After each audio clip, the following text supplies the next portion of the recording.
Local candidates talk plans and policy at the League of Women Voters Forum. Young Chicago activists bake for a cause. And a grant that could change the future of science research.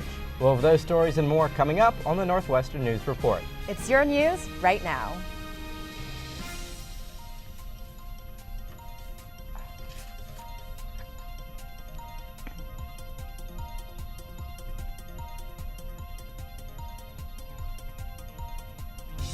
Good evening, I'm Sian Shin. And I'm Justin Sweetwood. Thanks for joining us.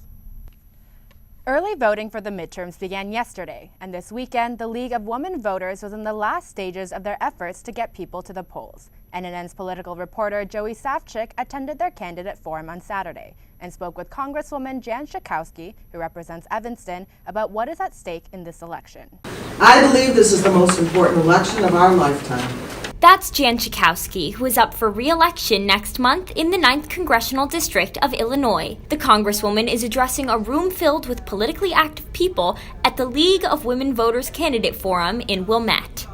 The nonpartisan league, which has been informing Illinois politics for 98 years, hosts candidate forums to help educate voters. We believe a wider audience of understanding the positions that these candidates hold only strengthens our ability as an electorate to make good choices. Kate Jaya has spent months planning the candidate forum. This is just another resource that we hope to provide to encourage people to get educated, be informed, and then take the time to make a plan and go vote. And at the forum, the audience sets the agenda. They guide the forum by asking questions about issues important to them. Topics ranged from public education to educating the electorate. For 17th District State Representative candidate Jennifer Gong-Gershowitz, it got personal. The normalization of gun violence in our country is one of the most pressing concerns that we have.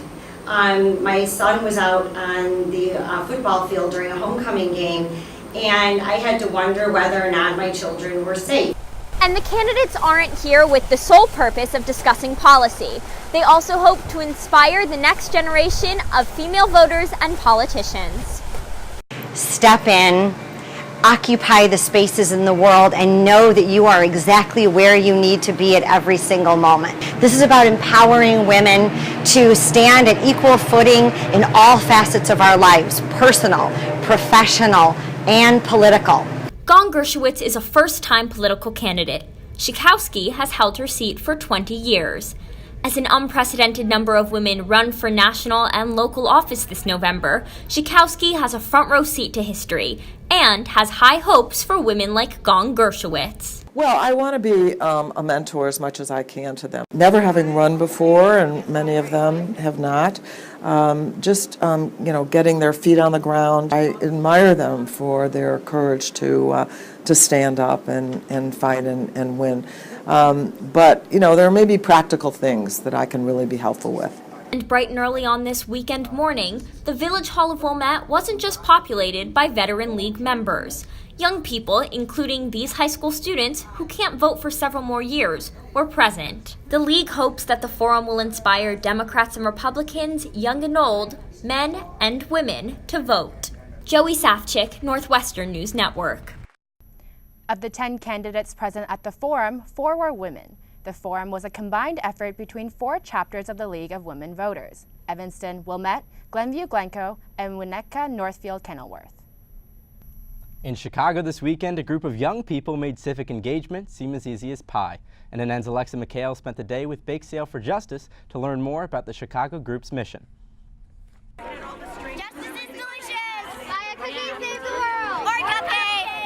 Chelsea Clinton held a book signing at Chicago's Women and Children First bookstore Sunday. Customers waiting to get their book signed encountered a new group with a sweet message. A group of friends, many mothers with their daughters, who call themselves BAKESALE for Justice, come together every month to sell cakes and cookies, pies and pastries. Anne Fogarty started the group in November of 2016. November 2016, we were really feeling like we wanted to contribute in some way to organizations that were going to deal with people who we were afraid were going to start losing rights. They donated Sunday's BAKESALE profits to RAIN, an anti-sexual assault nonprofit. They say Chelsea Clinton's book closely connected to their work as a community group. Focused on bringing up a generation that's taking responsibility for and feeling activated and empowered. Clinton's book, Start Now, focuses on highlighting important issues like the environment, health, and hunger in a way that is easily understood by young children. There was a girl who didn't want to give away her book. As soon as she approached the table, she started crying because she didn't want to hand the book over. And Chelsea was just really sweet. She personalized her book. Not only were children here to get their book signed and sell baked goods, but they really wanted to see change made in the world. This is important to me because my dad is actually trans, so I understand that people are often mistreated because of decisions that they want to make in their life or types of people that they are. I want to see a lot more rights for everyone who doesn't have the basic necessities. I personally want a lot more rights for animals. Events like these are inspiring kids to do even more than bake sales. Not only are we trying to help people, but we're also here to have fun and be a group of friends that realizes what we want to happen in the world. Clinton's book is about empowering children to think about pressing issues and is available for sale at bookstores around the nation. Alexa McHale, Northwestern News Report. BAKESALE for Justice raised $2,500 for RAIN. As Northwestern renovates its campus, many of the newer buildings feature reflective glass windows and doors. They may look appealing, but the design has proven hazardous for birds. NNN's Esther Wells has the story. We hear birds most mornings walking to class. They're a routine part of every Northwestern student's day. But lately, students have been finding dead birds around campus, often at the foot of glass doors or windows. In fact, according to Chicago bird collision monitors, about 1 billion birds die each year as a result of window collisions in North America alone. Everybody has seen a bird hit a window. Everybody's heard it. But nobody realizes that it's not a rare event, that in fact an awful lot of birds are colliding with buildings for everybody to have actually had that experience. After Evanston bird monitors found dozens of dead or injured birds by the highly reflective Kellogg Global Hub, Northwestern has taken steps to make its buildings more bird-friendly. In March, the university began working with organizations like Bird Friendly Evanston and American Bird Conservancy to add patterned film to problematic windows. The patterns enable birds to see and avoid glass, potentially saving their lives. People are surprised at it because they learn the concept of glass as an invisible barrier when they're very small. But really what we learn is where to expect glass to be, right angles on a building, for example. Birds don't learn that concept, and they don't understand that right angles are not natural. So especially if there's a reflection, they take it literally. Despite a decrease in bird collisions at the Kellogg Global Hub since Northwestern's bird-friendly initiative, according to Evanston bird monitors, there remain several problematic campus buildings, and students still occasionally come across dead birds. I saw a dead bird when walking back to Allison. That's when I finished all my classes. I think most people just walk by the bird and didn't look at it, so it made me a little bit sad. By making campus safer for birds, Northwestern can give both students and birds something to tweet about. Esther Wells, Northwestern News Report. American Bird Conservancy and Bird Friendly Evanston are continuing to work with Northwestern planners to monitor and improve existing buildings on campus. If you see a dead bird, call the Chicago Bird Collision Monitors hotline at 773-988-1867. Last week, Northwestern welcomed former Mexican President Vicente Fox to campus for the 29th Annual Leopold Lecture. Fox served as the 55th President of Mexico from 2000 to 2006. He came to Evanston to address the complex political climate in North America. Hosted in Kahn Auditorium, Fox's lecture, titled Perspectives and Challenges in U.S.-Mexico Relationships, called out the United States, saying the global community is missing the strong American leadership it has seen in the past. Fox had been a vocal critic of President Trump, and he didn't hold back. He asked the U.S. to not lose its sense of humanism and compassion. Associate Professor of History Geraldo Cadava moderated a Q&A after the event. He says Fox represents hope for the future of U.S.-Mexican relations. I think he himself is a kind of embodiment even of a persistent faith in the ability of the United States and Mexico to come together and work together. I think the kind of big takeaway for me was that he's a kind of staunch defender of friendship between the United States and Mexico. President Fox, whose grandfather was born in Cincinnati, concluded the lecture by saying, quote, "I am a part of this nation and I don't like what I'm seeing."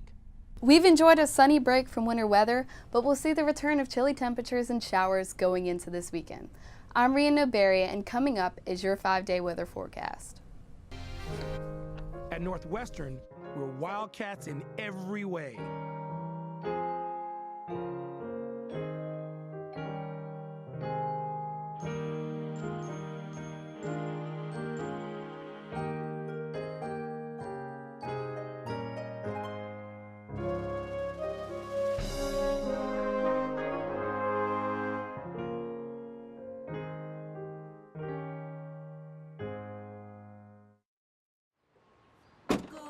Northwestern, break right through that. With our colors flying, we will cheer you all to go. Go you Northwestern, fight for the sweet victory, for the fame of our fair name, and go Northwestern, win that game. Go Cats! At Northwestern University, we are pioneering innovation and achieving excellence across every imaginable discipline.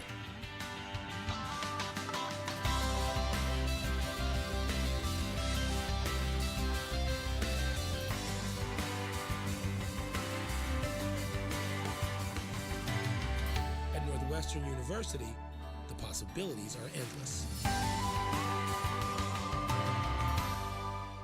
Good evening. Let's take a look at your 5-day weather forecast.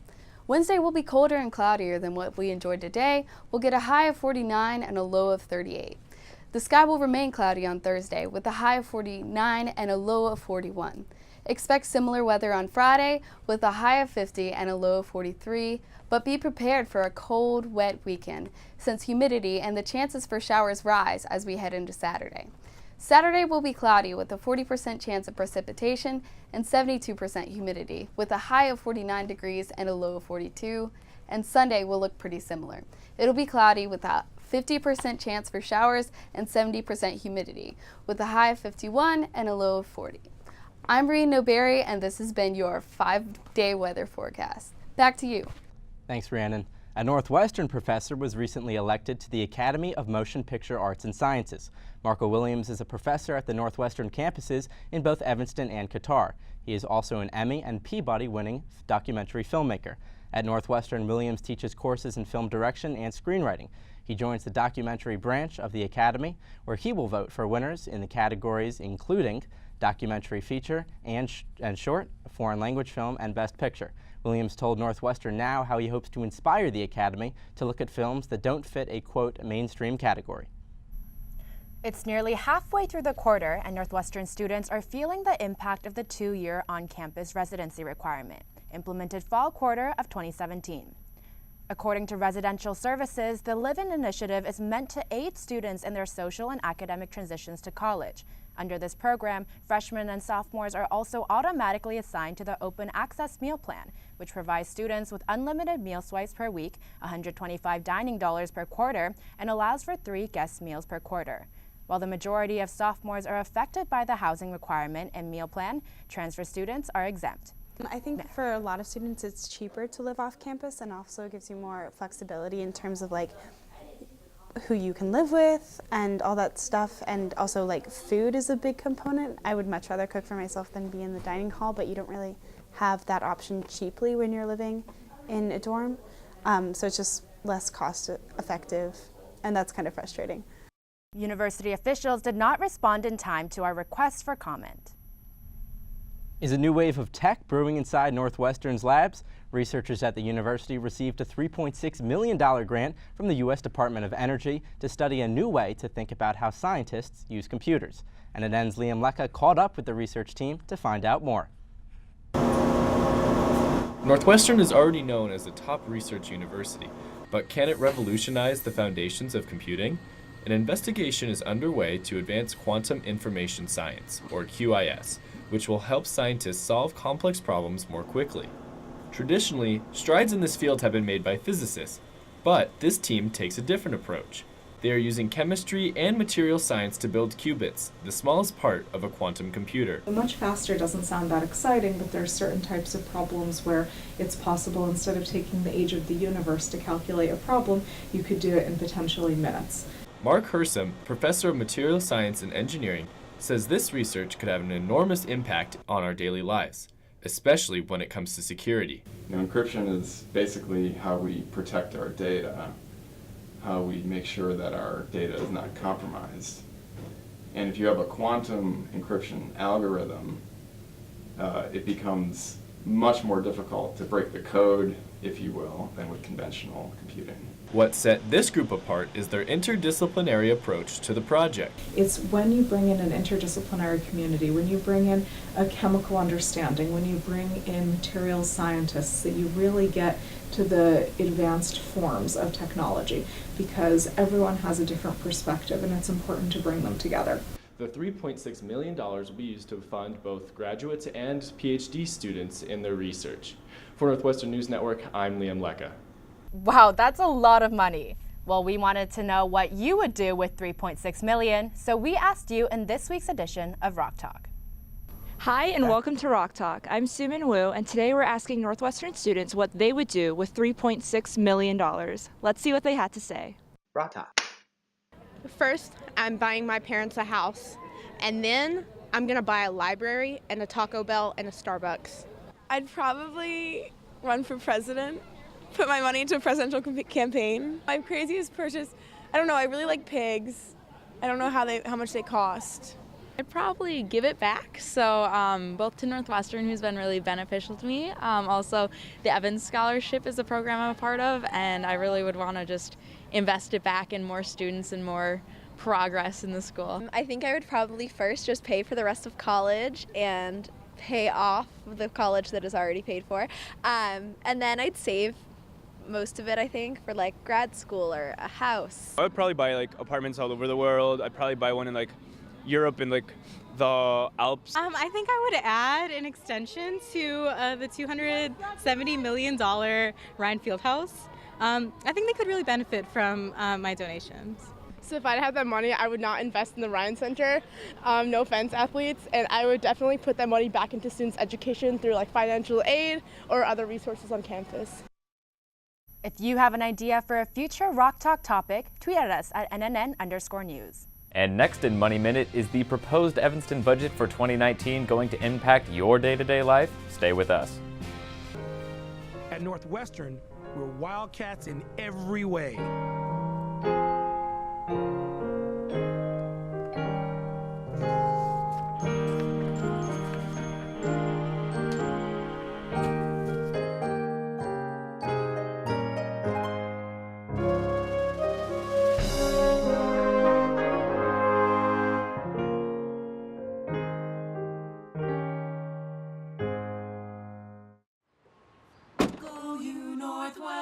Northwestern break right through that. With our colors flying, we will cheer you all to go. Go you Northwestern, fight for victory, sweet victory, spread for the fame of our fair name, and go Northwestern, win that game. Go Cats! And in national news, the Trump administration released a memo this week that argues for a strict definition of gender based on a person's assignment at birth. The transgender community and their allies swiftly took to social media using #Won'tBeErased. Protesters took to Washington on Monday. Northwestern Vice President for the Equity, Sarah Wake, told The Daily the university will be protecting transgender and gender nonconforming student rights. In light of these developments, resources available for Northwestern students can be found at the Gender and Sexualities Resource Center. This month, City Manager Wally Bobkowitz unveiled a draft of the proposed Evanston budget for the 2019 fiscal year. In this Money Minute, we'll take a look at what that means for the community. According to Patch.com, the budget proposal includes a $3.3 million increase in revenue and a $4.3 million reduction in expenses. That equals a total deficit of $7.7 million. This is a 4.6% decrease from last year's budget total and also means elimination of over 38 full-time positions in city programs and services.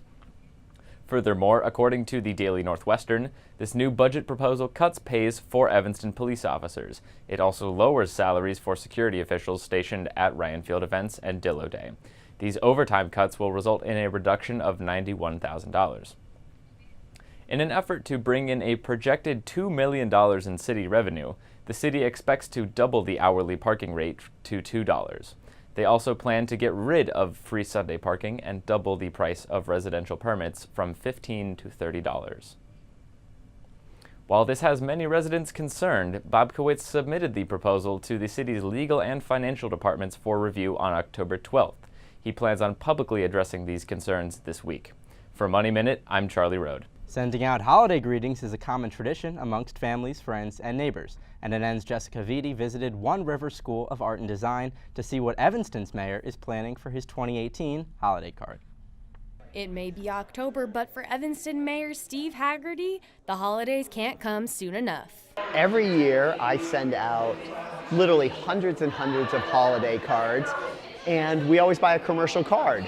For this holiday season, Mayor Haggerty decided to ditch the commercial card and go with something a little more original. We have so much talent in Evanston, so many artists and so many young artists that it would be great if we had a contest and we let the kids here in Evanston actually design the mayor's holiday card. Artists submitted their pieces online, but they also had the chance to make their cards with the mayor last Wednesday.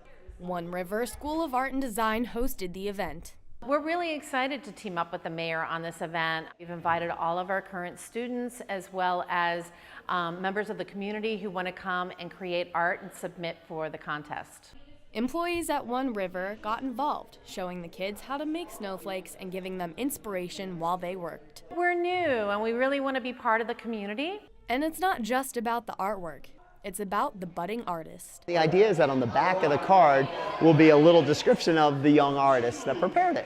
The mayor plans to pick a winner in the coming weeks so he can have the card out by the middle of December. Jessica Vitti reporting for Northwestern News Network. The contest is for all Evanston residents aged 5 to 18, and submission is now closed. The mayor says the top holiday cards might be available for Evanston families to order and use as their own. And after the break, an artistic project with a social justice mission. At Northwestern, we're wildcats in every way.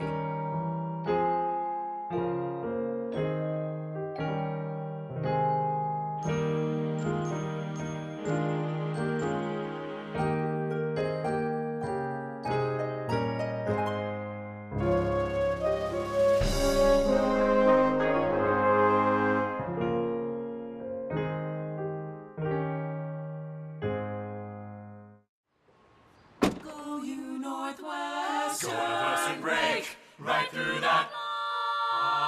With our colors flying, we will cheer you all to go. Go you Northwestern, fight for victory, sweet victory, spread for the fame of our fair name, and go Northwestern, win that game. Go Cats! Northwestern's Kellogg School of Management class of 2020 is 46% female, the highest percentage in the school's history. This record-breaking number is a 4% increase from last year. Kellogg has implemented programming that targets women. The Center of Executive Women within the school is overseeing women's senior leadership and women's director development programs this quarter and in the near future. Evanston's Piven Theater is hosting the Illinois premiere of The Telling Project. The play allows veterans to command the stage and share their stories. NNN's Joan Guak has more. The Telling Project, a nonprofit performing arts group, has been producing shows since 2008. They give veterans the opportunity to share their experiences and audience members the chance to learn more about life in the armed forces. Piven Theater collaborated with the Naomi Ruth Cohen Institute for Mental Health Education to bring the Telling Project to Evanston. Kate Mahoney originally came up with the idea to bring the Telling Project to Evanston. She has been working for a year and a half to make the performance possible. It was incredible. The night we opened, I felt very teary. Seeing them come to stage with an audience here at the Pivot Theater was quite magical. The group has performed in 23 states across the nation, putting 300 veterans and family members on the stage. It's not professional actors playing the veterans. The former service members are sharing their own stories. The play tackles issues that impact veterans during and after their service. There's still a need for services and treatment, and to address how military personnel are discharged from the military. Audience members say they are moved by the actors' raw performances and gained a deeper understanding of the veterans' experiences. Whether or not your family's been touched by the military, I think it's important to understand that there are people serving out there and doing so in a very selfless fashion. For storytellers, audience, and veterans alike, sharing this piece is service of a different kind. Joan Guak, Northwestern News Report. The Telling Project will move to Central Vermont next month. Each new location welcomes a new cast of veterans. You can find out more at thetellingproject.org. At Northwestern, we're wildcats in every way.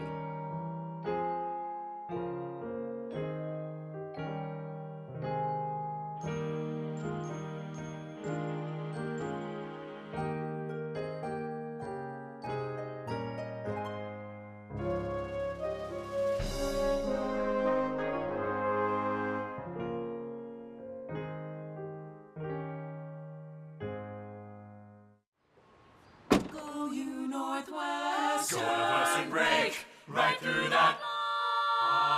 With our colors flying, we will meet. We will cheer you all to go. Go you Northwestern, fight for victory, sweet victory, spread for the fame of our fair name, and go Northwestern, win that game. Go Cats! The temperature is going down and Halloween is coming up. Jack's Pumpkin Pop-Up is helping Chicagoans get into the spooky spirit. NNN's Megan Lebowitz made it out of the corn maze to give us the scoop. Jack's Pumpkin Pop-Up is an interactive urban pumpkin patch and fall outdoor experience located on Chicago's Goose Island. Even in chilly temperatures, Jack's attracts fall lovers of all ages, ready for a scary good time. So far, I just would say it's just so festive and fun with the pumpkins everywhere, so just taking pictures, just feeling really fall and festive it's been great.